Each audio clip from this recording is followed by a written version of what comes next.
un élément majeur. C'est-à-dire qu'au dialogue, c'est un rendez-vous des données et des recevoir. Qu'est-ce qu'il faut amener au dialogue? Nanga et M23, et ils ont des provinces en main. C'est ce qu'ils vont amener. Ils vont brandir. Nous avons ceci. Vous voulez en avoir? En contrepartie, donnez-nous telle chose. Et le gouvernement dira, mais nous ne sommes pas méprises. Voilà. Nanga, toi, tu es condamné. Voilà. Kabila est condamné. Voilà. Bon, qu'est-ce que vous dites pour ça? Est-ce qu'on ne peut pas s'arrêter juste pour que vous puissiez nous redonner l'espace et nous vous exemptons des condamnations? C'est l'enjeu politique et c'est le dialogue. Et la paix s'installe. Est-ce qu'a-t-on eu le temps, depuis la levée de ces éligibilités le 22 mai dernier, de constituer solidement son dossier pour ne pas tomber dans le piège? Si cette question vise à aider Kabila, il ne fallait vraiment pas la poser. Pas du tout. Si ça vise à l'aider, il ne fallait vraiment pas la poser. Ne tombez pas dans les intentions. Allez-y. Alors, j'avais dit autrefois ici, la justice a ses éléments. La justice a ses éléments que moi, je n'ai pas. Mais moi, en tant qu'analyste, j'ai les miens. J'ai mes éléments à moi. Je constate qu'un jour, avant les élections de 2023, Joseph Kabila a réuni les sociétaires du FCC à Kingakati. Il leur dit, on ne participe pas aux élections. Il faut résister. C'est un élément. Je me pose la question de savoir, mais comment est-ce qu'ils vont récupérer ça le ne pouvoir? suffit pas pour autant à le faire condamner. Laissez-moi terminer ma réflexion. J'ai mes éléments. Pour moi, je peux dire que ça peut suffire. Peut-être pour vous, ça ne suffit pas. Pour vous, peut-être ça ne suffit pas, mais pour moi, ça suffit. Alors, je constate que le PPRD ne participe pas aux élections de 2023. Je me pose la question, mais comment est-ce qu'ils vont récupérer le pouvoir? Parce qu'ils savent qu'en 2006, l'UDPS avait boycotté les élections, le ciel n'était pas tombé sur la République. Eux-mêmes boycottent. Le ciel n'allait pas tomber. Et pourtant, ils veulent récupérer le pouvoir. Ni démocratie électorale, ni révolution. Mais comment comptent-ils récupérer le pouvoir? Joa Place, bienvenue chez vous. Un cadre moderne et paisible pensé pour votre bien-être. Des appartements spacieux baignés de lumière conçus pour un confort absolu. Un salon convivial, une cuisine moderne et 3 chambres élégantes pour un quotidien serein. 2 salles de bain raffinées pensées pour votre confort et votre bien-être. Sécurité 24 heures sur 24, parking privé, buanderie, internet offert et électricité garantie jour et nuit grâce à notre générateur de secours de 180 kVA. À Joa Place, fini le coupure, place au confort. Chaque détail est pensé pour faire de votre appartement un véritable havre de paix. Joa Place au numéro 7, avenue Kassai, quartier GB Ngaliema, à 3 minutes du boulevard du 30 juin, près de Mino Congo. Contactez-nous au plus 243 816 033 128. N'attendez plus, faites de Joa Place votre nouveau chez vous. Dans le cadre de la préservation des acquis comme voulu par les présidents de la République, 2024 pour l'inspection générale de finances sera une année de renforcement de la lutte contre la corruption et les antivaleurs dans la gestion publique. Pour ce faire, ce service de contrôle supérieur a lancé 222 points de contrôle dans l'ensemble du territoire national. Cette énième vague de la patrouille financière s'annonce énorme. Les entités à surveiller sont la DGI, la DGRAD, la DGDA, avec les provinces de Kinshasa, de la Tchopo, du Nord Kivu, du Congo central, du Haut-Katanga et du Lualaba. Aussi dans le lot du contrôle, 12 ministères sont concernés, 44 établissements et entreprises publiques, 7 provinces et 12 entités territoriales décentralisées et enfin la chaîne de la dépense publique. Les contrôles a priori, dit la patrouille financière, restent le mode par excellence du contrôle des finances publiques en RDC.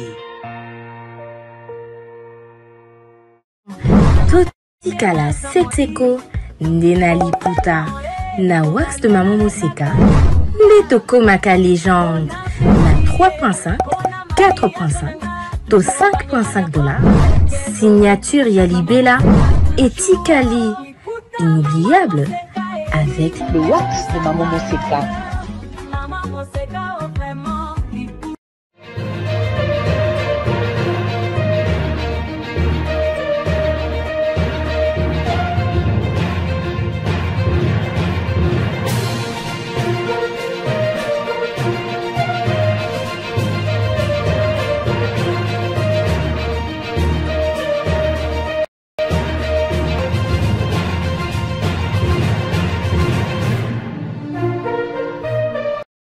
Bonjour à toutes et à tous et bienvenue dans Ligne Rouge. L'actualité politique congolaise est plus que jamais en ébullition et nous plonge au cœur de débats passionnants.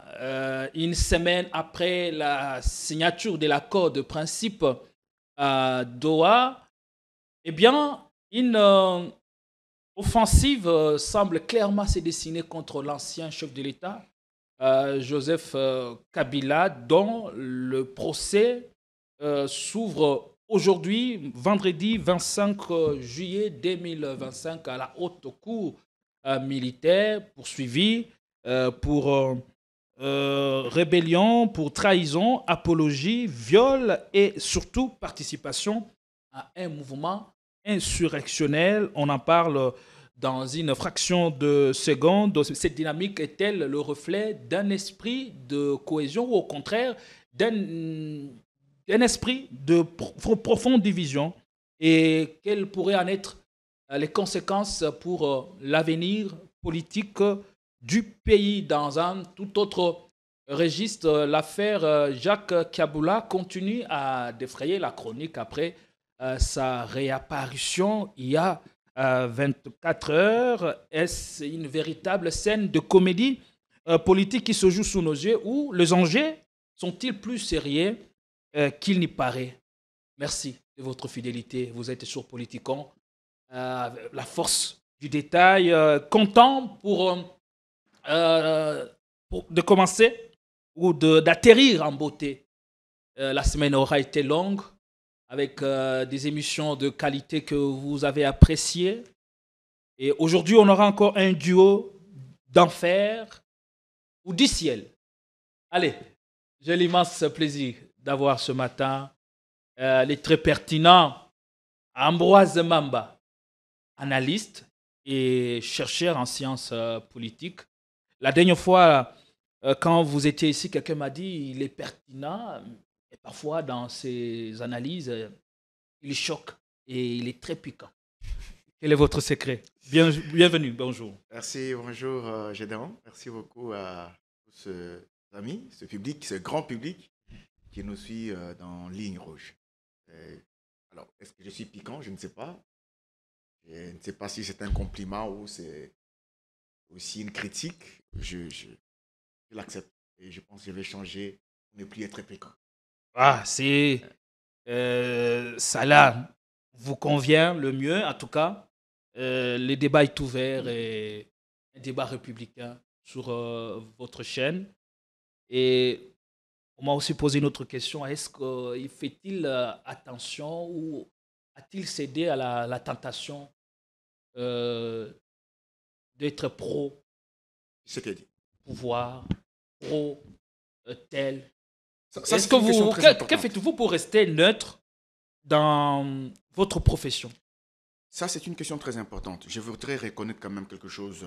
Dernièrement, dans mes publications, il y a des gens qui me reprochent d'avoir publié des contenus qui soutiennent beaucoup plus le pouvoir et l'opposant. C'est en rapport avec la crise sécuritaire que nous connaissons au pays. Vous savez, il y a des gens qui ne savent pas faire la part des choses. Je ne soutiens aucun camp politique. Par contre, je soutiens la RDC. Je soutiens la RDC. J'ai fait un effort de faire la part des choses entre la politique intérieure, la politique interne et la politique extérieure. Et j'ai compris que la guerre d'agression relève de la politique extérieure. Et j'ai trouvé qu'il fallait quand même soutenir le pays par rapport à cet aspect des choses. Et quand vous soutenez le pays, et cela ne veut pas dire que vous soutenez le pouvoir, peut-être vous soutenez le pays à s'affranchir d'un voisin belliqueux, d'un voisin expansionniste. Et quand le pays aura peut-être gagné, on va rentrer entre nous. Et peut-être qu'à ce moment-là, les gens me verront en train de faire des analyses qui pourraient tirer sur le pouvoir. Là, ils pourraient peut-être se dire non. On pensait peut-être qu'il était en train de soutenir le pouvoir. Non, ce n'était pas le cas. Et donc là, soutenir le pays veut dire défendre les intérêts de la République. Est-ce que ces intérêts sont-ils simplement, à l'ère où nous parlons, représentés par le pouvoir? Exact. Vous savez, la crise sécuritaire que nous avons, pour moi, a une double origine. il y a une origine extérieure, il y a aussi une origine intérieure. Vous voulez dire que l'opposition ne défend-elle pas les intérêts de la République? L'origine extérieure, je ne voudrais pas que vous puissiez mettre dans ma bouche le mot que je ne vais pas utiliser. Je voudrais que vous puissiez me laisser utiliser mes propres mots. Allez-y. Alors, l'origine extérieure par rapport au Rwanda. Un pays avec des visées expansionnistes à la recherche d'un espace vital. L'origine intérieure par rapport à Corneille Nangaa et Joseph Kabila, qui désormais officiellement ont des objectifs communs. Alors, quand vous allez sur ce point-là, vous allez voir que Tshisekedi étant président de la République, son pouvoir, partout où il part, Nairobi, Washington, Doha ou Luanda, Tshisekedi y va également à double titre. Il y va d'abord comme pays et il y va également comme pouvoir. Il va pour sauver le pays du Rwanda et il va également pour sauver son pouvoir. Et Corneille Nangaa et de Kabila. C'est clair. Alors ma question, je la repose. Les intérêts de la République ne sont que défendus par le pouvoir de Kinshasa et pas par d'autres acteurs politiques d'un quelconque bord. Alors il faut qu'on puisse me les démontrer. Nous avons un pouvoir qui travaille, un pouvoir légitime au regard des élections de 2023, c'est ce pouvoir-là qui agit au nom de l'État congolais. Ce pouvoir qui agit au nom de l'État congolais. S'il y a un opposant qui n'est pas au sein des institutions, qui agirait aussi pour les intérêts de la RDC, je voudrais qu'on me les démontre. Mais au moins, je sais qu'il y a une opposition armée actuellement et une opposition non armée. Je voudrais qu'on me montre les actes des deux oppositions par rapport aux intérêts de la République. Je voudrais bien les connaître. Merci beaucoup. C'est aussi pour moi l'occasion de saluer la présence de Phocas Kokelemena, le politologue de la République. Comment allez-vous? Soyez les bienvenus. Merci beaucoup, messieurs les journalistes. Je salue l'homme de la table ronde de l'autre côté. Bien que la table est tournée en carré, parce que ça ne tourne plus. Hein. Ça va tourner, monsieur Phocas. Ça tourne plus. Et je salue aussi l'équipe technique qui nous prend en charge et aussi ceux qui vont nous suivre sur les réseaux sociaux. Je suis très content d'être là. Et surtout de retrouver Ambroise Mamba. Voilà, effectivement, parce que chaque fois, quand je suis en face de lui, c'est lui qui me pose des questions. Aujourd'hui, au moins, nous allons analyser ensemble. Analyser, très bien. C'est le mot que je voulais. Pas débattre. Analyser non, moi, je ne suis pas un homme que de débat. Moi, je préfère l'analyse parce que je suppose qu'avec l'analyse, je suis très frais. Très bien. Et je suis dans mon assiette parce que moi, je suis celui qui définit l'analyse comme étant le mécanisme de pouvoir harmoniser les idées d'une manière agréable par les cordons cérébraux afin de dégager une mélodie explicative agréable à ceux qui vous écoutent pour la bonne compréhension. Donc, effectivement, l'analyse, c'est la beauté de l'intelligence, l'analyse, c'est la plateforme qu'il faut pour faire comprendre ses idées, faire prévaloir sa connaissance. L'analyse, c'est meilleur que le débat. Vous avez tout à l'heure suivi Ambroise Mamba. Dans quelle mesure l'opposition, dans une démocratie, peut-elle jouer son rôle en défendant les intérêts de la République? Dans le cas que le nôtre, est-ce que l'opposition ne défend-elle pas les intérêts de la République ou il n'y a que ceux qui sont au pouvoir qui peuvent défendre les intérêts de la République à corps et à cri? Il ne faut même pas opposer l'opposition à la République parce que l'opposition ne peut exister que si la République existe. Parce que sans la République, l'opposition n'existerait jamais. Parce que la République, c'est une réalité dialectique, c'est-à-dire une approche démocratique de la divergence des idées. C'est ça la République. La République, contrairement à la monarchie, c'est la dialectique. C'est les idées qui s'affrontent pour faire renaître la lumière et faire paraître la vérité. Donc, une opposition qui existerait dans la République, déjà par le fait de son existence, l'opposition ne peut répondre que pour les camps de la République. Pourquoi? Je sais que je suis analyste tel que vous m'avez appelé de par ma formation, Mais je suis aussi membre d'un parti politique, mais pour les cas échéants, je ne suis pas venu représenter ni prendre la parole pour le compte de mon parti. Parce qu'il y a une interdiction. Le parti n'a pas voulu que pendant cette période que nous puissions communiquer en engageant les partis. Ça, je souligne. C'est pourquoi je vous dis, pour les cas de mon parti, nous sommes un parti politique qui réfléchit autour des idées de la gouvernance.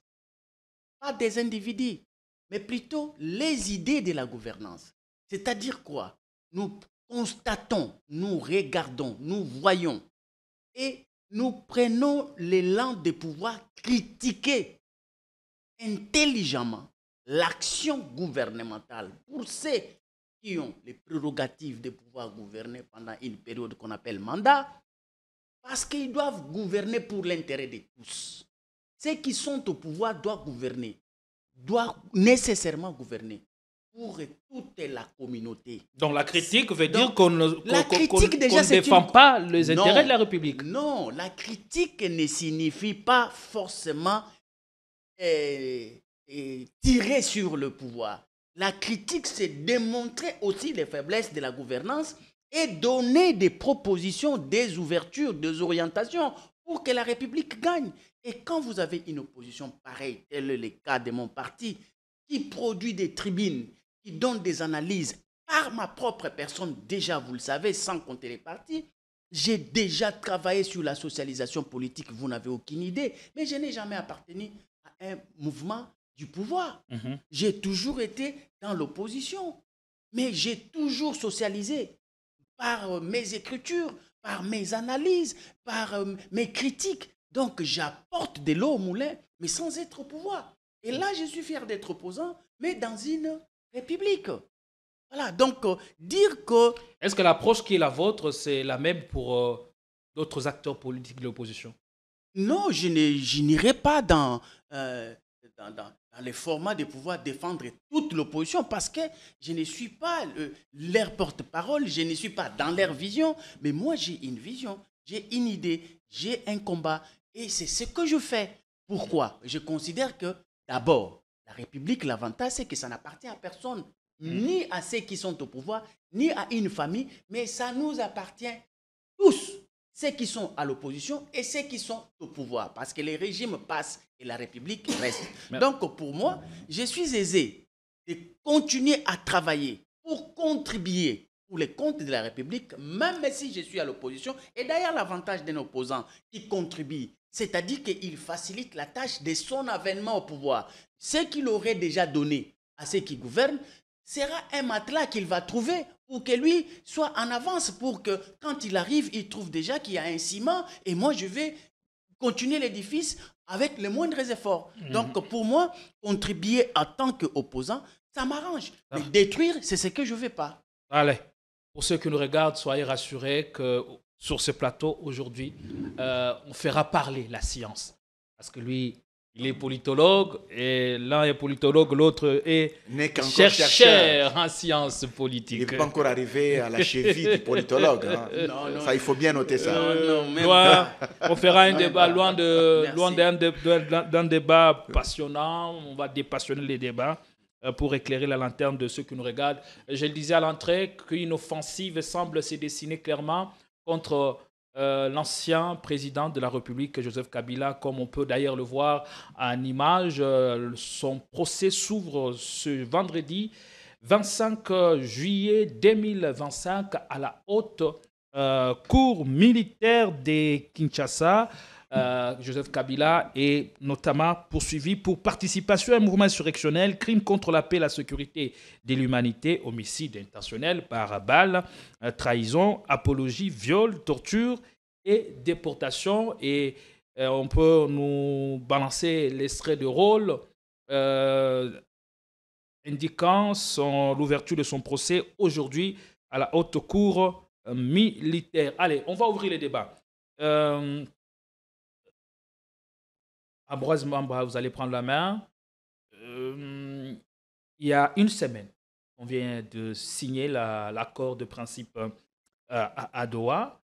Une semaine après, une offensive se dessine contre Joseph Kabila. Est-ce que pour suivre aujourd'hui, Joseph Kabila ne revient pas à dire que Kinshasa a peur de son influence, raison pour laquelle on veut le marginaliser politiquement et qu'il a été accusé à tort. Je te demande de ne pas m'entrecouper. Hein. Allez-y, vous avez, vous avez 3 minutes. de poser des questions. En fait, est-ce que Kinshasa a peur? Moi, ça c'est peut-être ce genre de questions qui se posent peut-être au sein de la population, est-ce qu'ils n'ont pas peur, ainsi de suite. J'ai publié une tribune ce matin sur les sujets. Je me suis posé effectivement la même question. Kinshasa venait de signer une déclaration de principe avec le AFC LM23. Il y a même Kinshasa qui annonce l'ouverture d'un procès contre Joseph Kabila. Je trouve d'abord que Joseph Kabila actuellement n'est pas couvert par les mesures de confiance entre l'AFC M23 et le gouvernement. Kabila n'est pas couvert. Comment ça? Par ces mesures de confiance. Parce qu'on dit que c'est lui le patron de l'AFC M23. Effectivement, c'est ce que je suis en train d'expliquer. En même temps, je réalise que le gouvernement congolais est dans une sorte de paradoxe, mais un paradoxe piégeux. C'est-à-dire? Un paradoxe qui a un piège. C'est quoi le paradoxe du gouvernement congolais? C'est le même gouvernement, le même pouvoir qui accuse Kabila d'être le patron de l'AFC. C'est le même pouvoir qui signe à Doha avec l'AFC une déclaration de principe qui inclut des mesures de confiance. Mais en même temps, c'est le même pouvoir qui ouvre un procès contre Kabila. Première chose. Et ce n'est pas contradictoire. La première chose. Par rapport à l'esprit de cohésion nationale que l'on recherche. C'est pourquoi je parle d'un paradoxe. Un paradoxe. Un paradoxe, mais qui est piégeux. Il y a un piège. Et quel est le piège? C'est le piège, c'est à quel niveau? Dans ce paradoxe. La première chose, c'est que Joseph Kabila n'a jamais personnellement assumé officiellement d'être patron de l'AFC. Même si on l'accuse par son successeur d'être le patron de l'AFC. Il n'y a jamais eu une déclaration officielle, ni de l'AFC, ni du M23, ni de Joseph Kabila lui-même, d'être le patron de l'AFC. C'est quoi le piège dans cette histoire? Le gouvernement pousse l'AFC, le M23, ou Joseph Kabila, d'abord l'AFC et le M23, à endosser le rôle que jouerait Kabila dans ce mouvement rebelle, dans les actions militaires, sur les théâtres des affrontements. On le pousse. C'est ça le paradoxe piégé plutôt. En fait, le gouvernement vous dit qu'il est le patron de l'AFC. En même temps, il signe une déclaration commune où il y a des mesures de confiance. Au lieu de mettre en œuvre les mesures de confiance qui voudraient qu'on ne puisse pas ouvrir ce procès contre lui, on ouvre le procès pour pousser maintenant l'AFC à endosser officiellement l'appartenance de Kabila à ce mouvement. Pour pousser le M23 à endosser officiellement l'appartenance de Kabila à ce mouvement. C'est l'objectif même de ces procès. C'est pourquoi je parle d'un paradoxe piégeux. C'est un piège. Si l'AFC n'endosse pas cette responsabilité, si Kabila lui-même ne se prononce pas officiellement comme appartenant à l'AFC ou au M23, eh bien, la justice congolaise va poursuivre sa route. On va terminer l'étape de Doha, on va signer un accord final, on va mettre en œuvre l'accord final et Joseph Kabila ne sera pas bénéficiaire. Je ne vous interromps pas, mais j'aimerais un peu je voudrais rajouter en savoir plus. Poser la question. Vous dites que c'est un paradoxe piégé. Et quel est l'objectif véritable de ce procès qui s'ouvre aujourd'hui contre Joseph Kabila? Est-ce c'est pour les débusquer, les démasquer ou pour qu'il soit condamné selon le loi de la République? Écoutez, le M23 a pris les armes. L'AFC a pris les armes. Il y a eu des morts. Vous avez suivi le ministre de la Communication et Médias qui a dit quoi? On a posé la question sur des sanctions contre ceux qui ont tué. Il a dit... Il n'y a rien de tel qui est prévu à l'heure actuelle. Oui, il a dit au nom de la paix. C'est pourquoi il y a ces mesures. Il y aura l'échange des prisonniers, ces mesures de confiance, l'échange des prisonniers, la libération des prisonniers de part et d'autre. Parce qu'il y a certains FARDC qui sont détenus à Kigali actuellement.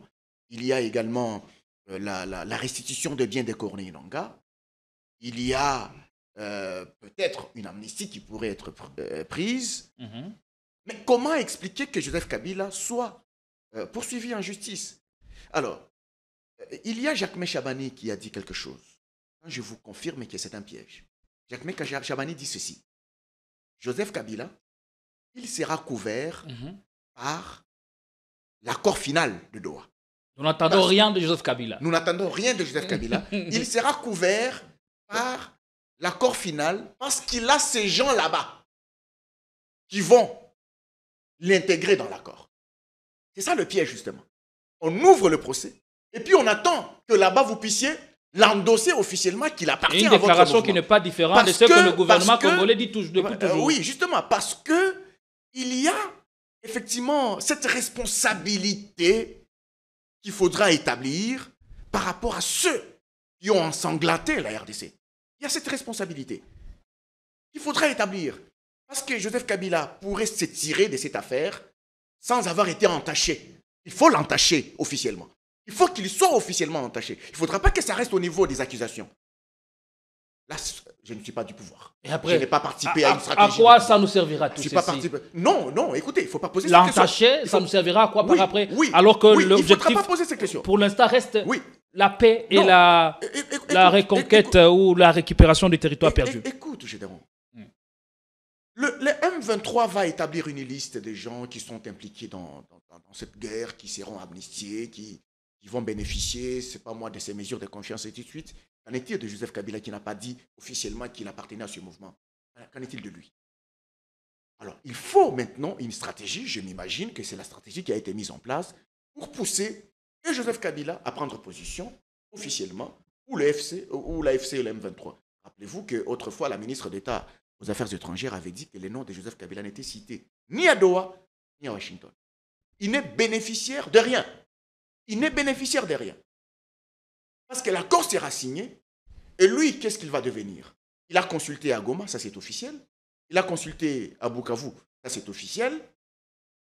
Officiellement, on a déclaré qu'il partage les mêmes objectifs avec le M23 et l'AFC, ça c'est officiel. C'est quoi cet objectif? Renverser les pouvoirs de Félix Tshisekedi. C'est pourquoi je vous ai dit à l'entame de cette émission que quand Tshisekedi va à Washington et à Doha, il y va à double titre. Il va pour défendre le pays du Rwanda, il va en même temps pour défendre son pouvoir. Kabila n'a jamais dit que son objectif c'est de renverser le pouvoir. Au contraire, dans le 12 points qu'il avait donné aux Congolais, il a plutôt parlé de la mise à mort de la dictature. Mettre fin à la dictature, c'est le thème qu'il avait utilisé. Je ne sais pas si vous voulez le défendre ou qu'est-ce qui se passe. Kabila dit dans son discours en 12 points que je vais mettre fin à la dictature et à la tyrannie. Ce n'est pas la même chose. C'est pas la même chose avec ce que vous avez dit tout à l'heure. Je voudrais que vous puissiez me citer un seul pays où on a mis fin à la dictature ou à la tyrannie sans la violence, sans la force. Je voudrais que vous puissiez me citer un seul pays. Par les dialogues. D'ailleurs, le dialogue maintient les tyrans au pouvoir. L'AFC vous dit que non, nous allons renverser le pouvoir à Kinshasa. Kabila vous dit que nous avons les mêmes objectifs que l'AFC. Pourquoi vous dites qu'il n'a jamais dit ça? On va revenir. Je reviens à vous tout à l'heure. Allez, Phocas Kokelomena, votre avis à ces sujets, c'est lesquels? Est-ce que le procès contre Kabila, à l'heure où les Congolais sont dans la quête de la paix, est-ce conforme à l'esprit de cohésion nationale tant recherché et même à l'esprit de Doha? Merci beaucoup. Moi, je crois que ce n'est pas l'approche juridique qui m'intéresserait dans cette analyse. Je m'aimerais bien orienter ma réflexion dans une approche beaucoup plus politologique. Pourquoi? Parce que là, je serais à l'aise en baignant sur l'approche sociologique qui va me définir les comportements, les caractères, les agis, les langages, les attitudes des acteurs. Et que cette interaction va nous amener à comprendre les fondamentaux de chaque attitude de ce qu'ils vont chercher à poser comme acte. Parce que dans le champ politique, on ne se fie pas à ce qu'on appelle des théories. La loi de l'action. Donc, c'est-à-dire qu'il faudrait qu'il y ait des mouvements, des agirs, pour que l'on définisse sa politique. Alors, de ce fait, vous allez comprendre une chose. Par rapport à ce que mon frère vient de dire en face, il y a une approche très efficace. On appelle ça en sciences politiques. Et moi, j'ai réfléchi, j'ai pondu une théorie. La théorie des deux lions mâles. La théorie des deux lions mâles il ne suffit seulement que vous puissiez observer la nature. Vous verrez que dans un espace où il y a des lions mâles capables de pouvoir gérer l'espace, ne fait pas régner la paix. Pourquoi? Parce que le principe de l'hégémonie et la grandeur de la suprématie tente toujours à pousser ces deux protagonistes à une lutte acharnée pour que l'on définisse réellement qui est le maître. Et de ce fait, dans cette règne animal, vous verrez qu'il va se faire occasionner une lutte acharnée entre les deux jusqu'à ce qu'un l'un des lions mâles sera affaibli. Est-ce que c'est le cas avec ce que nous vivons au Congo? C'est le Est-ce cas. que le pouvoir n'est pas dans une approche C'est le cas. de faire plutôt respecter les lois de la République quand elles ont été violées? Parce que Kabila est accusé de viols, de crimes contre l'humanité, d'occupation C'est pourquoi de la ville de Goma. je chercherai que vous puissiez me donner le temps pour bien m'expliquer. Alors, d'où vient, Tout avec tout ça, d'où vient alors la théorie des lions mâles? Alors, la théorie des deux lions mâles veut dire que quand vous êtes en face avec un autre lion mâle, il faut chercher à tout prix à l'affaiblir. Un procès peut aussi affaiblir un acteur politique. Un procès, une condamnation peut affaiblir et l'action, et la réputation, et l'avenir, même déstabiliser son mouvement politique. Une arrestation, un procès vaut la peine dans une approche politologique, parce que, épargnez-moi de l'approche juridique, parce que là, vous voulez que nous puissions parler des lois et des dispositions telles que repris dans la Constitution. Mais ici, l'intelligence, c'est entre les lignes de la Constitution. Que faire pour que nous puissions affaiblir Kabila pendant que nous savons que nous sommes dans une période agitée? Et lui représente un rapport de force. C'est-à-dire, nous ne pouvons pas, nous, parce que là, il faut exempter la République et parler du régime en face de Kabila. Quand vous parlez de Kabila, voyez le régime épargner la République. Parce que le discours de Kabila tend à démontrer que lui, il milite pour sauver la République. Et le discours de ceux du régime tend à définir leur démarche de pouvoir protéger la République étant détenteurs de l'impérium par le trichement des élections. Donc, c'est-à-dire que les deux vont s'asseoir sur l'argument de la République, mais entre-temps, ils vont utiliser les armes pour que de ces deux forces ne reste qu'une seule qui va régenter la vie de la République. D'où ma question. Est-ce que c'est conforme à l'esprit de cohésion nationale tant recherché et même à l'accord de Doha? Alors, s'il vous plaît, d'où vient l'assurance? Mais c'est les journalistes, on ne peut pas avoir la paix sociale dans la règne animale où demeurent deux puissances. Parce que les deux font des forces. Il faut anéantir l'autre. Bon, je vais aller, parce que nous devons réserver d'autres espaces pour la recherche. Mais je voulais vous amener une approche beaucoup plus simpliste pour comprendre l'enjeu. À mon sens, ici, il est question d'avoir une carte sur la table, parce que lors des négociations, il faut amener des cartes.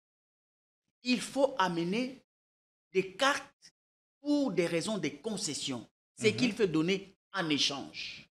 Or, la condamnation de Kabila est une carte majeure qui peut peser pour le compte du gouvernement sur la table des négociations. Il est condamné. Et vous devez nous dire, parce que nous allons vous demander de pouvoir retirer vos armes et vos troupes dans les zones que vous occupez. Entre-temps, pour avoir ça, nous condamnons d'abord un de vôtres qui serait votre patron, entre guillemets, pour que vous puissiez fléchir. Parce qu'aujourd'hui, ceux qui sont avec Nanga, ils ont un rapport de force par le fait d'occuper 35 km² et gérer 11 millions de populations. C'est ce qu'ils vont amener sur la table.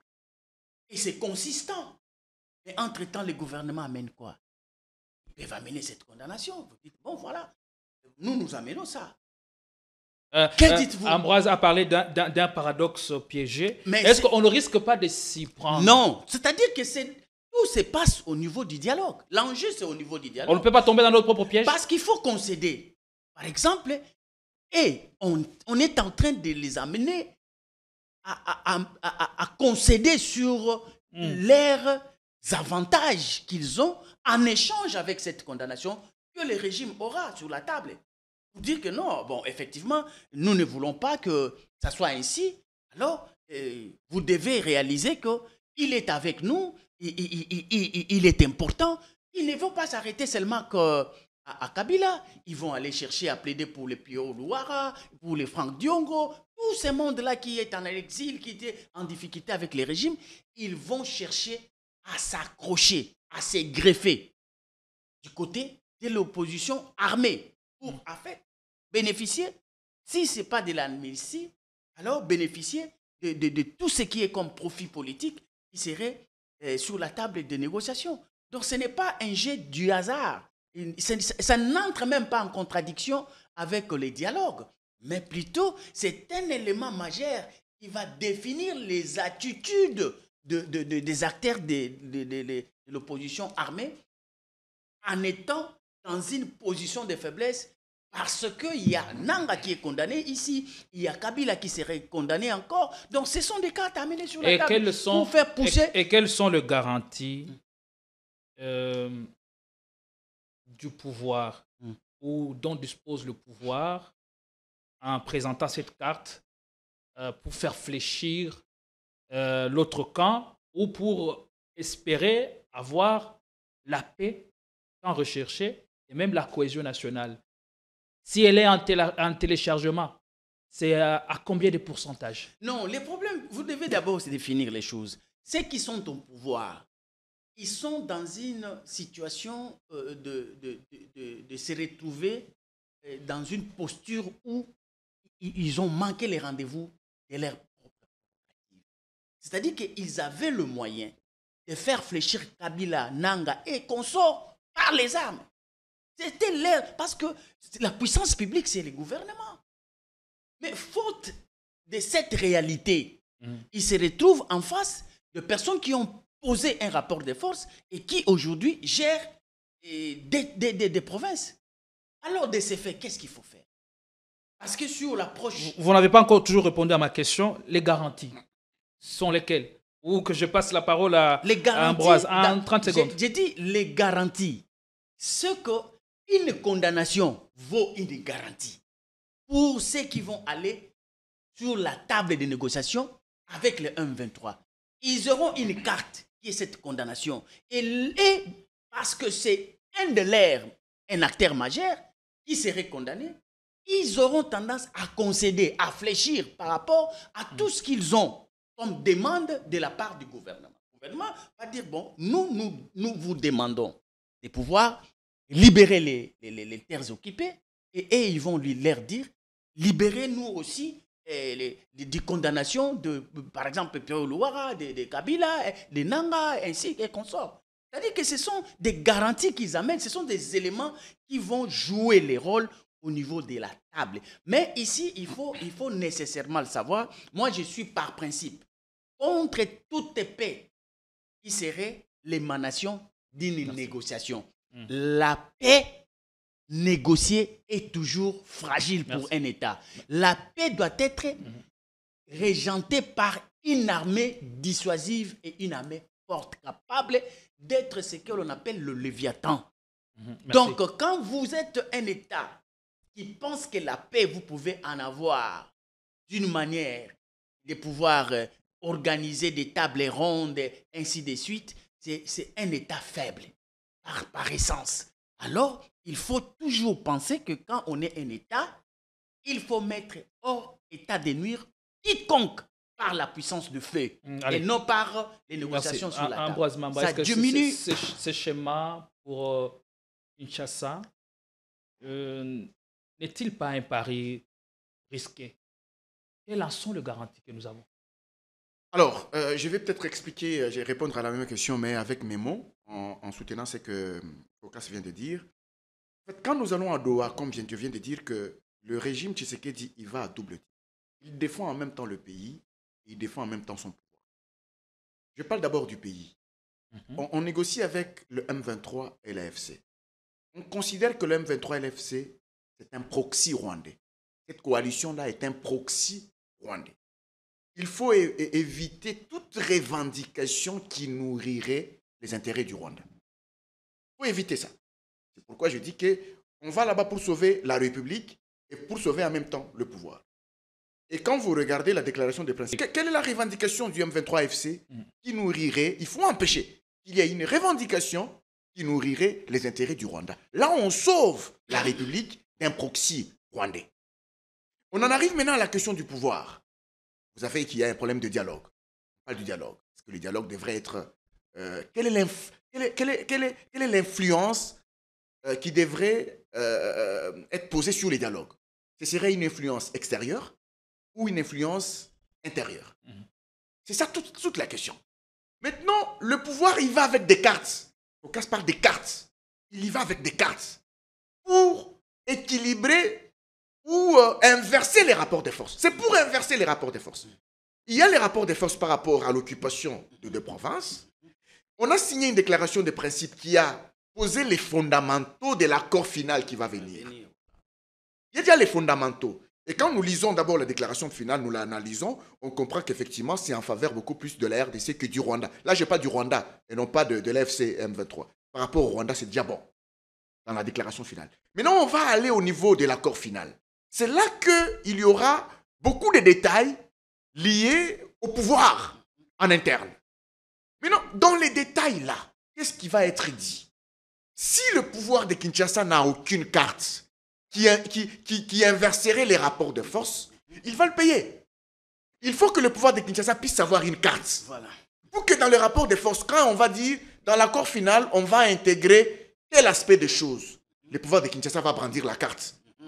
Quand le pouvoir de Kinshasa brandit la carte, ça pourrait être la condamnation de Joseph Kabila.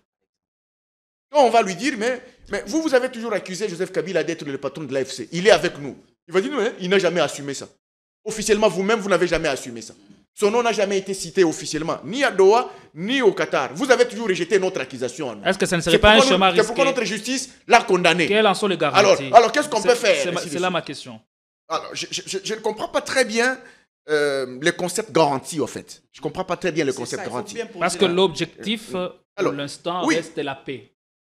Et la paix avec l'opposition armée, aussi avec... l'ensemble de l'opposition, en prélude même du dialogue, puisque le Congrès américain nous a même demandé de dialogue. C'est-à-dire qu'on finira toujours... Le Congrès américain n'a pas demandé ça. C'était une boutade de Moïse Katumbi.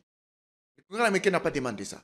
C'était un projet de résolution qui n'est pas encore une résolution. C'était une boutade de Moïse Katumbi, ça il faut vraiment... De toute façon, tout prouve à suffisance que vers les dialogues à l'interne je vais parler de la paix. Qu'on va arriver. Je vais parler de la paix, parce qu'on dit qu'on est à la recherche de la paix. Et Focas vient de dire que la paix s'impose par la puissance militaire. C'est cela. Maintenant, regardez, on a été militairement incapable de pouvoir récupérer les deux provinces qui sont sous occupation. L'armée rwandaise avec ses supplétifs. Maintenant, on obtient un accord de paix au niveau de Washington. On écarte un allié de taille de l'AFC et du M23. Sur le plan militaire, la RDC peut faire l'affaire. Parce qu'on suppose sur papier, on suppose sur papier que le Rwanda n'existerait plus à ce moment-là. L'AFC serait abandonné à son triste sort. La RDC pourrait dire non, là, militairement, je peux faire quelque chose. Je peux récupérer les deux villes. Alors, si maintenant on y va au niveau de Doha, dans l'accord final avec la carte de Joseph Kabila, tout en sachant que cette carte va me permettre d'obtenir quelque chose par rapport à l'organisation du pouvoir, eh bien ça va marcher. Mais si ça ne marche pas, puisqu'on a déjà la déclaration finale, la condamnation de Joseph Kabila sera un document de plus par rapport à la déclaration finale. Parce que aucun mot, aucune conception, aucune expression dans l'accord final ne va sortir des fondamentaux déjà se trouvant dans la déclaration des principes. Maintenant, vous ne sortez pas de là. Vous ne pouvez pas demander n'importe quoi. Mais ce que vous pouvez demander dans les limites de ça, il y a aussi cette carte qui va venir, qui vous contraint à ne pas aller au-delà. Au fait, Ça, c'est sur le plan politique. Je vous laisse donner votre idée. Merci beaucoup, messieurs les journalistes. Vous étiez encore dans votre talent. Un élément majeur. C'est-à-dire qu'au dialogue, c'est un rendez-vous des donneurs et des receveurs. Qu'est-ce qu'il faut amener au dialogue? Nanga et M23, et ils ont des provinces en main. C'est ce qu'ils vont amener. Ils vont brandir. Nous avons ceci. Vous voulez en avoir? En contrepartie, donnez-nous telle chose. Et le gouvernement dira, mais nous ne sommes pas perpétués. Voilà. Nanga, toi, tu es condamné. Voilà. Kabila est condamné. Voilà. Bon, qu'est-ce que vous vous dites pour ça? Est-ce qu'on ne peut pas s'arrêter juste pour que vous puissiez nous redonner l'espace et nous vous exemptons des condamnations? C'est l'enjeu politique et c'est le dialogue. Et la paix s'installe. Merci. Alors, je récupère ma parole. C'est moi qui vous l'avais donnée. Ce n'était pas Gédéon. Il vous reste une minute, très rapidement. Dans les négociations, quand on va dans les négociations, on y va pour gagner ce qui est indispensable. Qu'est-ce qui est indispensable pour nous? Et non pas ce qui est idéal. Qu'est-ce qui est indispensable pour nous? L'idéal pour la République aurait été que ceux qui ont tué des hommes à Goma, Bukavu, soient condamnés. C'est ça l'idéal. Mais quelque part, on peut faire une concession. On dit non, au nom de la paix, on fait ça. Maintenant, la grande question. Au sein de l'opinion, il se dégage un flou artistique quant au dossier Kabila. Est-ce que, en le condamnant, ceci ne risque-t-il pas de jeter encore du discrédit sur les régimes qualifiés d'autoritaires ou encore sur la justice congolaise qui souffre de sa maladie?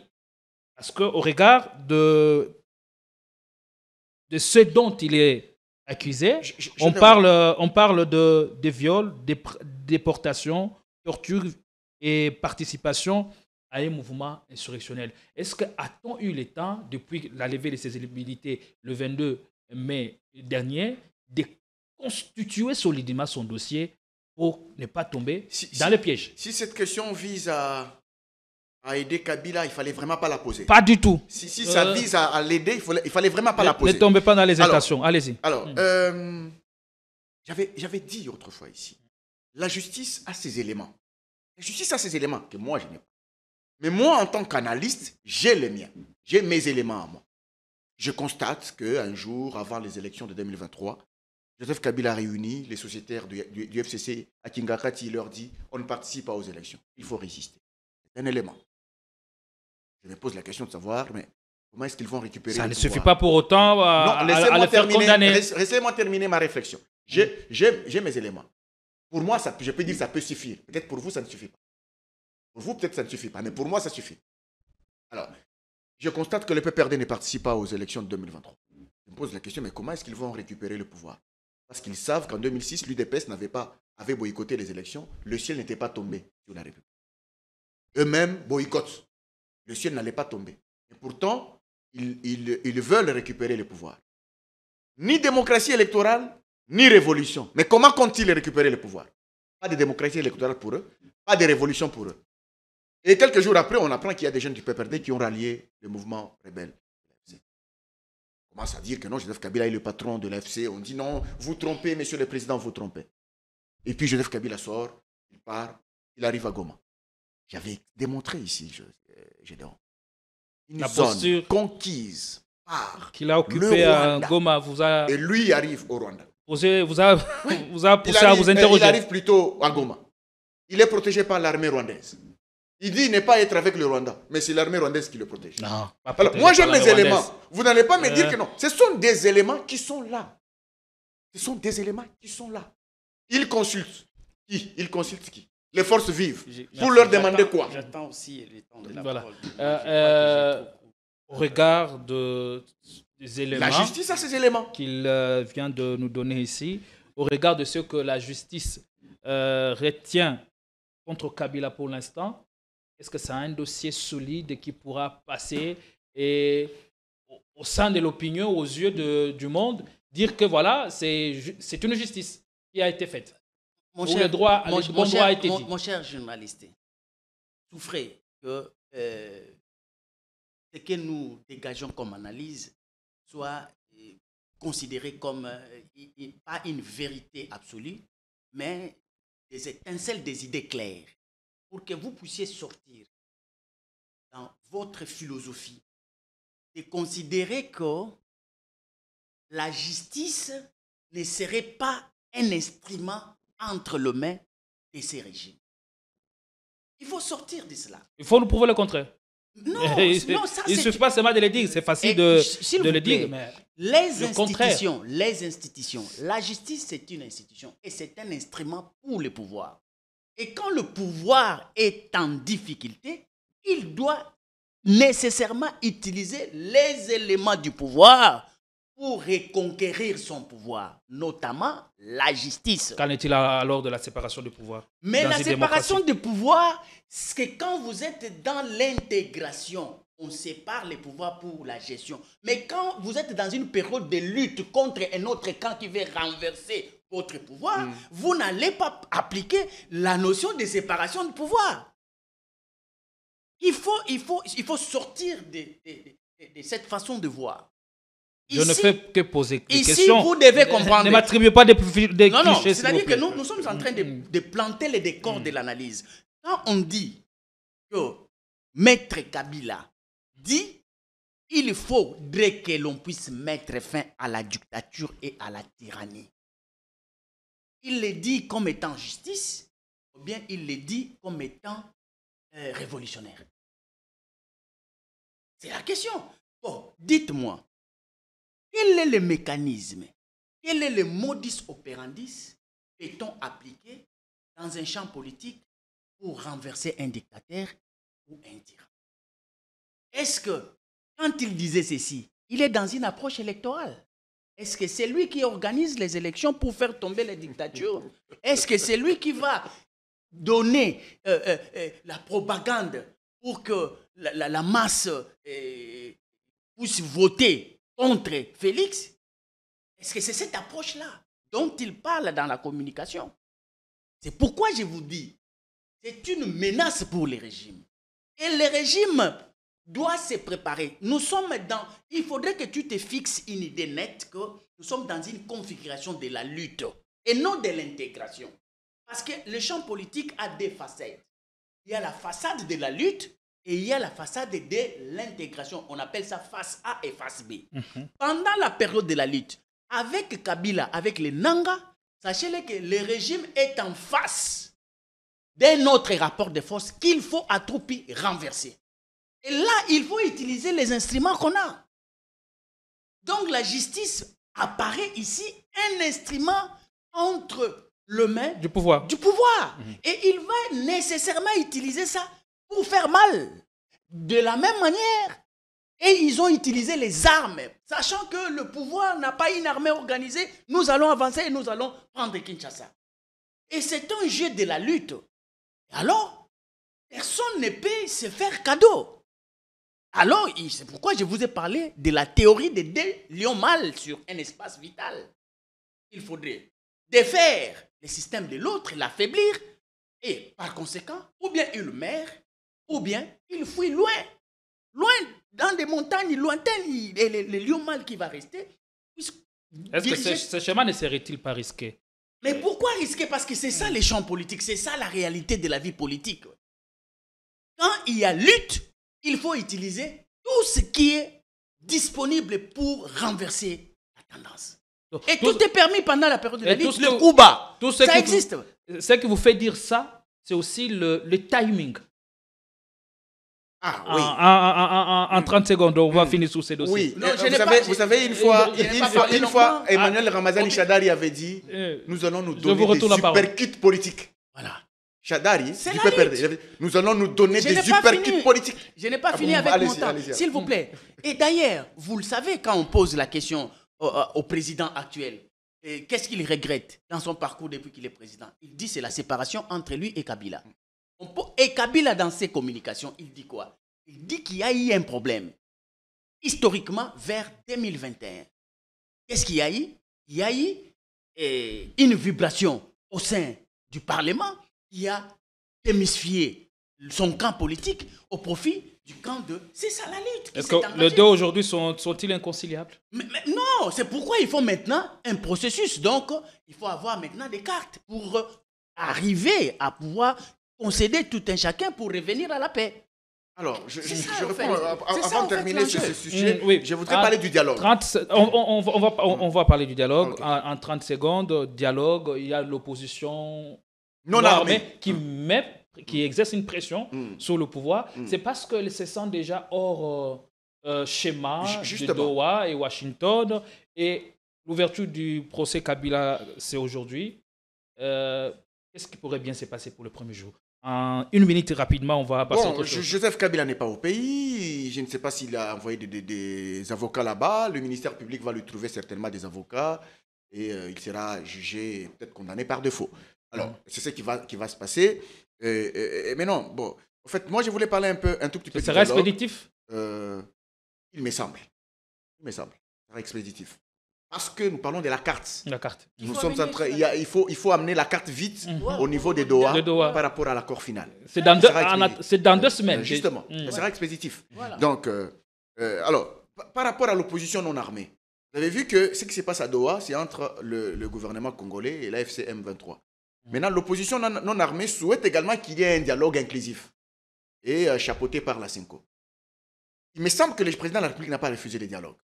Parce qu'il a parlé, il a pris langue avec la CENCO et les CC, en leur demandant de travailler avec le bureau de son conseil spécial en matière de sécurité.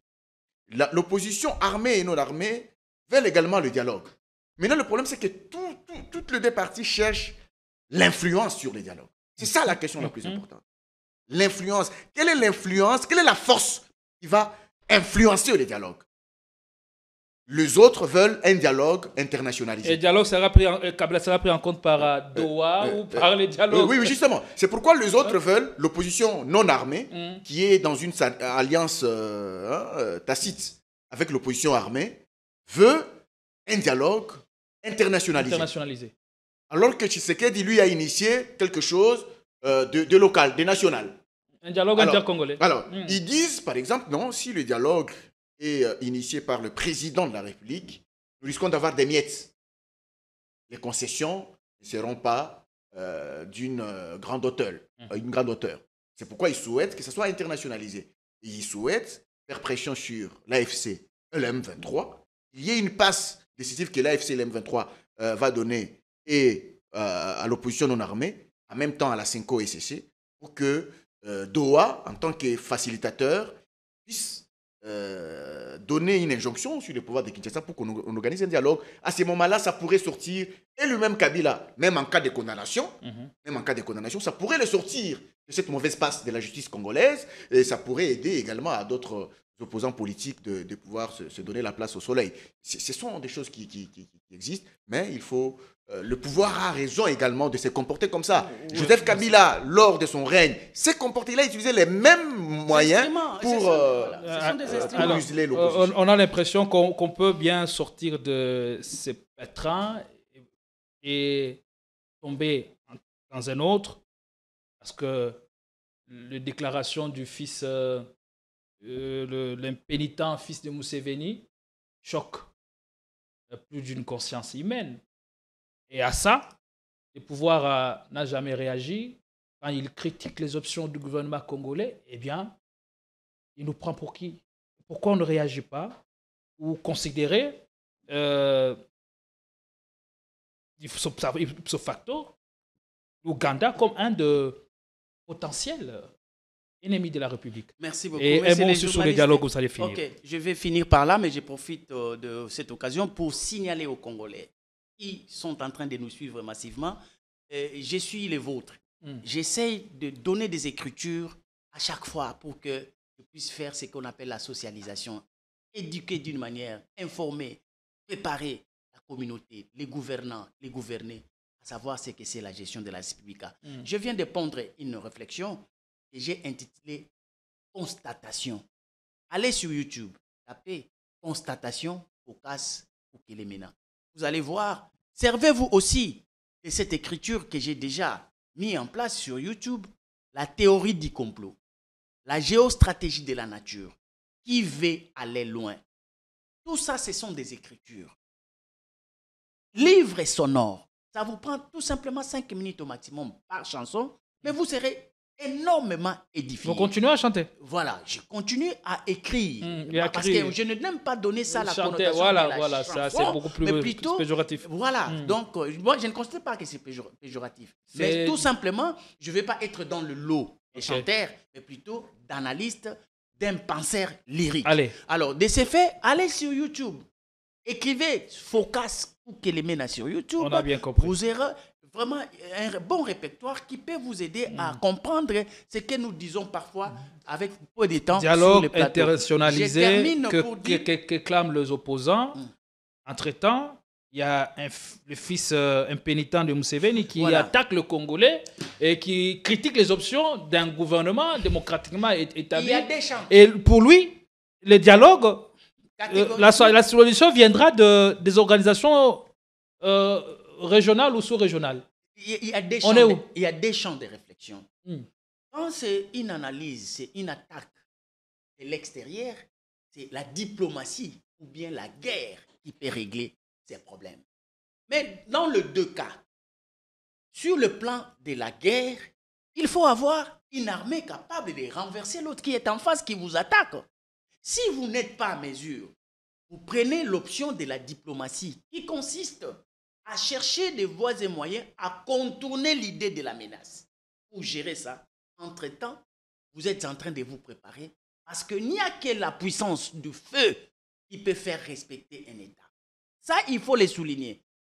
On a déjà assez de dialogues qu'on a organisés dans ces pays. Mais ça ne nous permet pas de sortir du carcan de ces gens, des insécurités, parce que c'est l'armée et c'est l'armée. Le Léviathan, c'est lui, le détenteur du monopole de la violence légitime. C'est lui-là qui doit exister au Congo pour que nous puissions finir. Parce que Kabila, Nanga, si on avait une armée forte, on n'irait pas au dialogue. C'est cette armée-là qui va traverser ici, il va aller à Goma, ils vont les traquer, ils vont les arrêter et ils vont les mettre en prison. Et c'est fini, la vie continue. Et le problème, c'est ça la nature d'un État. L'État n'est pas négociateur. Cet État qui négocie, c'est cet État qu'on appelle l'État faible, en faillite. Ça, c'est une réalité.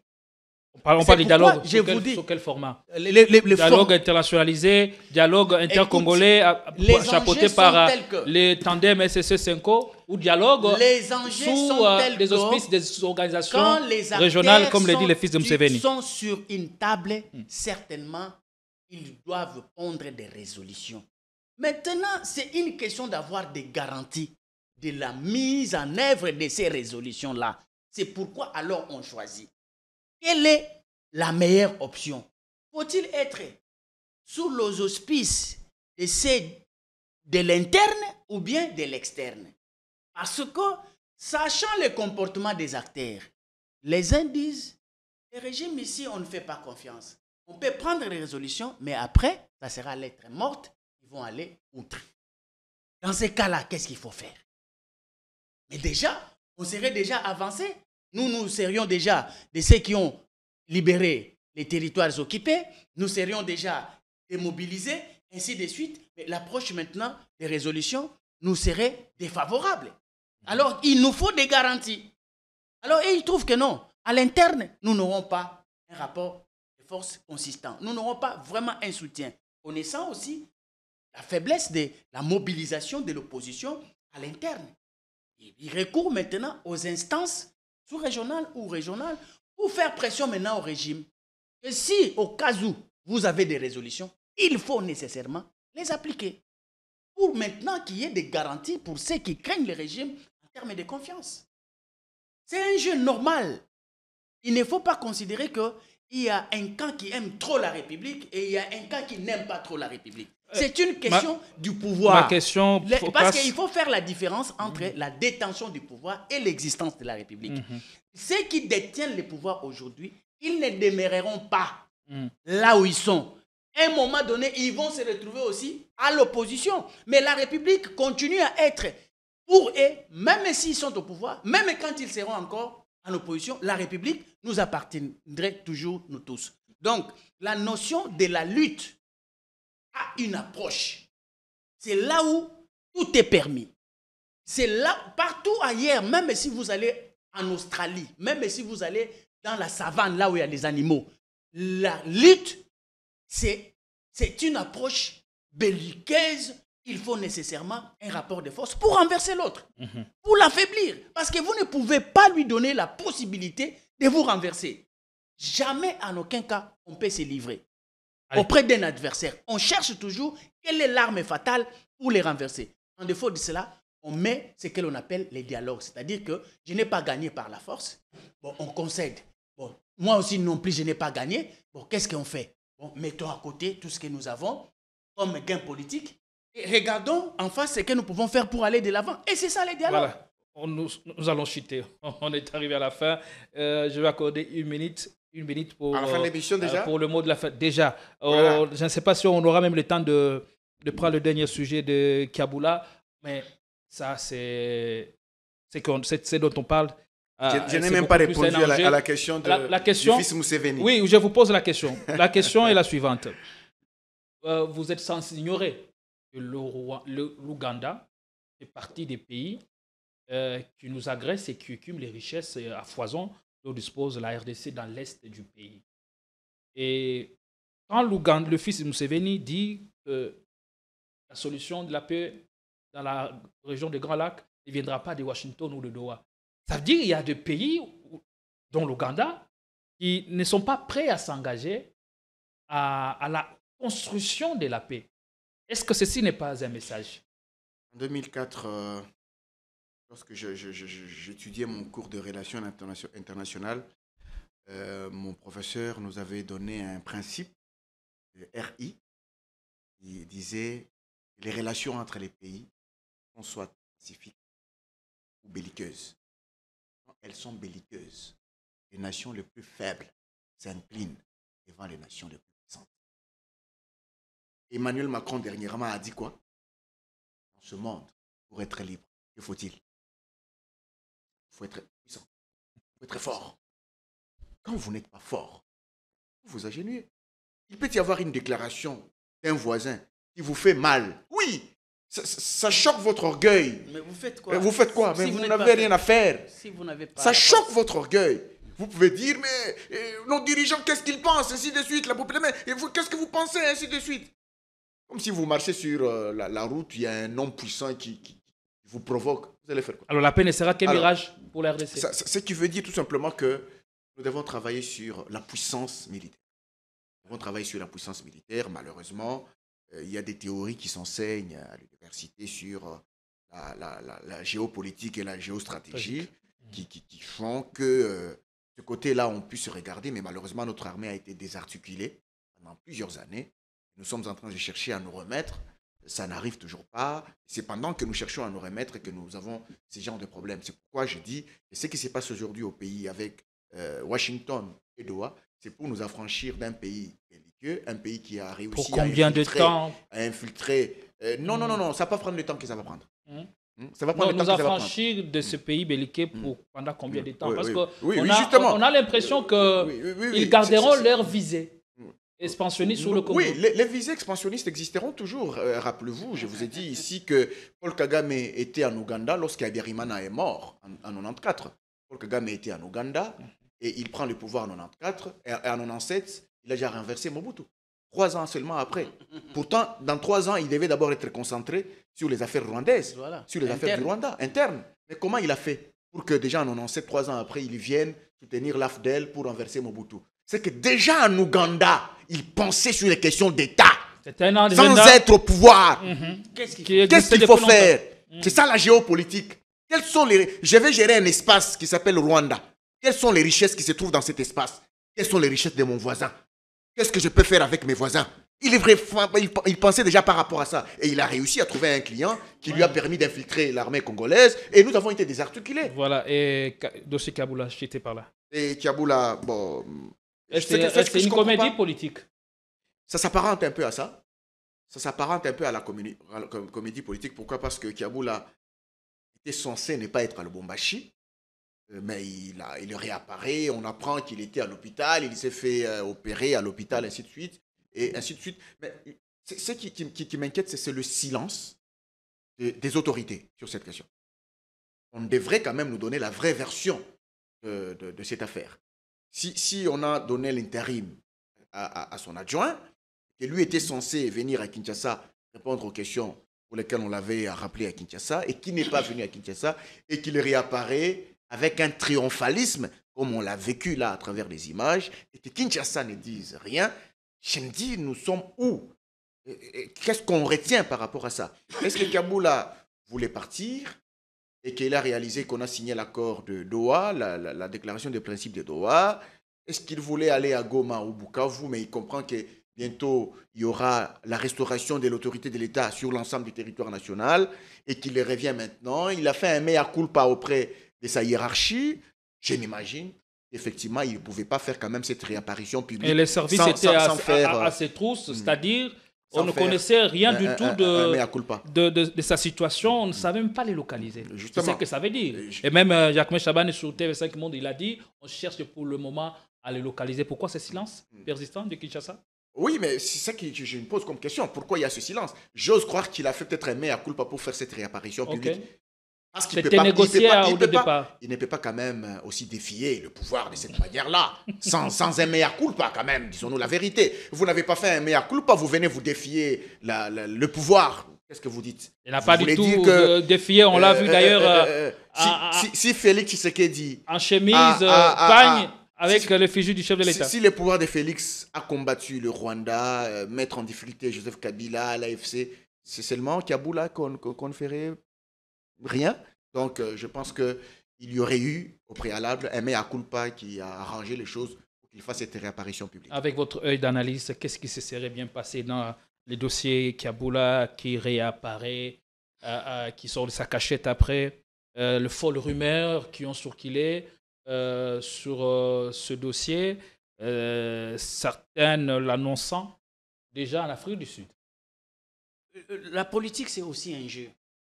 Il faut considérer ça comme ça, pour ne pas aller loin, parce que je voulais bénéficier de ce temps pour parler un peu de relations internationales.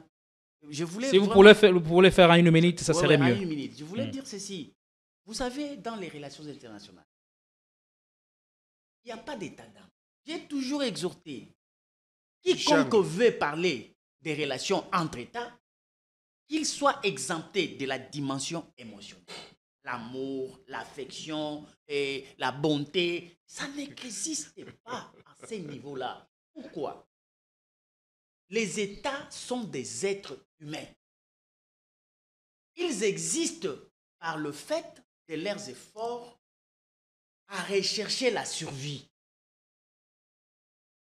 Quand un lion, dans son parcours, rencontre un antilope, les deux sont des êtres animaux. Mais l'un, pour survivre, il doit consommer l'autre. Si le lion ne consomme pas l'antilope comme viande, comme proie pour sa propre survie, c'est lui le lion qui va mourir.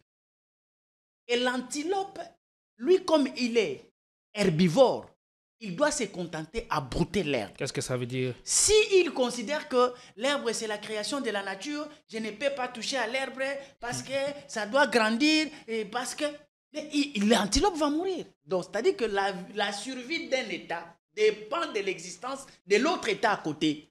Donc, il ne faut en aucun cas imaginer que quand Kagame a prêté serment au Rwanda, il a prêté serment en faveur des Congolais. On est dans un autre dossier déjà. A dit prêter serment pour dire j'irai chercher la richesse, j'irai chercher les territoires où j'en trouverai pour vous donner vous. Et c'est ça le pacte social. Et c'est ça le discours qui amène quelqu'un au pouvoir. Il faut donner un rendez-vous par les promesses et qui sont des promesses projets. Il a dit, il était quelque part en Ouganda. Mais 3 ans après, il entre au Congo pour renverser. À quel moment il a appris à mutiler cette stratégie? Il dit que c'était déjà un planning très bien étudié. La politique, c'est toute une science. Ce n'est pas un jeu d'hasard. Voilà, merci. On prépare, on conçoit d'abord, on prépare, on programme, on budgétise. On entre en action. Merci. La question vous était posée sur l'affaire Kaboula. Ça ne m'intéresse pas trop. Je trouve que c'est un jeu. Parler, c'est un jeu politique. qui ne nécessite même pas de l'intelligence pour savoir de quoi il s'agit. Mais pourquoi ne pas poser la question? Pourquoi il a mis les mises de Félix? Pourquoi il n'a pas mis un costume normal? C'est pour dire que... C'est une comédie politique qui se passe sous nos yeux. C'est un suis avec le message président. pour dire que je suis avec le président. Donc, il y a eu des pourparlers pendant toute cette période et il voulait avoir des garanties. Et s'il revenait, il n'y aura pas de poursuite. Et alors, on l'a dit, non, pas de problème, tu peux revenir. Et il est revenu. Et pour que la communication puisse passer à la masse communautaire, il faut mettre les fichiers pour donner l'information que je suis avec les chefs de l'État. Mais déjà, il peut dire adieu au poste de gouverneur au Katanga. Non, je ne pense pas. Hein. Bon, il a été seulement suspendu peut-être, mais il peut être réhabilité. La suspension peut être levée. Tout dépend de comment, ce que c'est dit avant cette réapparition. Les dynamiques, les coulisses. Les coulisses. Tout dépend de ce qui s'est dit. Mais il est prêt aussi à accepter de perdre le poste, mais de rester libre. Mais au regard de tout ce que nous disons, il faut que le pouvoir quand même... Il faut qu'il y ait quand même un travail sérieux. T'as peur de soit fait. On va terminer avec cette histoire des accords. Non. Mais il faut qu'on rentre. rentre. Au pouvoir, on ne construit pas Arena. On ne construit pas centre financier. Il y a des priorités. On n'organise pas francophonie. Barcelone, AC Milan, Monaco. Barcelone, ça c'est du n'importe quoi. C'est du n'importe quoi. C'est de l'argent qui... J'organise l'armée et j'investis dans l'agriculture. Des priorités majeures. Et je crée de l'emploi, je crée de la nourriture, je crée de l'économie et je crée la beaucoup de priorités dans ces pays. On a passé une fin d'année scolaire sanctionnée par le bulletin en papier. C'est désolant. Voilà. Non, c'est notre République. On aime notre pays comme ça. Non. Avec espoir que ça finira par changer. Merci Ambroise et Mamba. Merci, je m'explique toujours de vous, j'ai voulu. Merci. Et c'est fluide, c'est pratique. Merci beaucoup. Merci de votre précieux temps que vous nous avez accordé. Merci. Merci Focas Koukelemena de votre temps. Merci vous êtes pour la départi table ronde. de vos multiples tâches pour Merci. Venir répondre à notre invitation. Je crois qu'on n'a pas franchi la ligne rouge. Hein? Pas du tout. C'était pour moi le plaisir et l'honneur était pour moi de vous présenter ces nouveaux numéros de Politico avec toute la grande équipe. Nous fixons rendez-vous très très prochainement avec la même dose de plaisir. Restez fidèles et bonsoir à tous et à tous.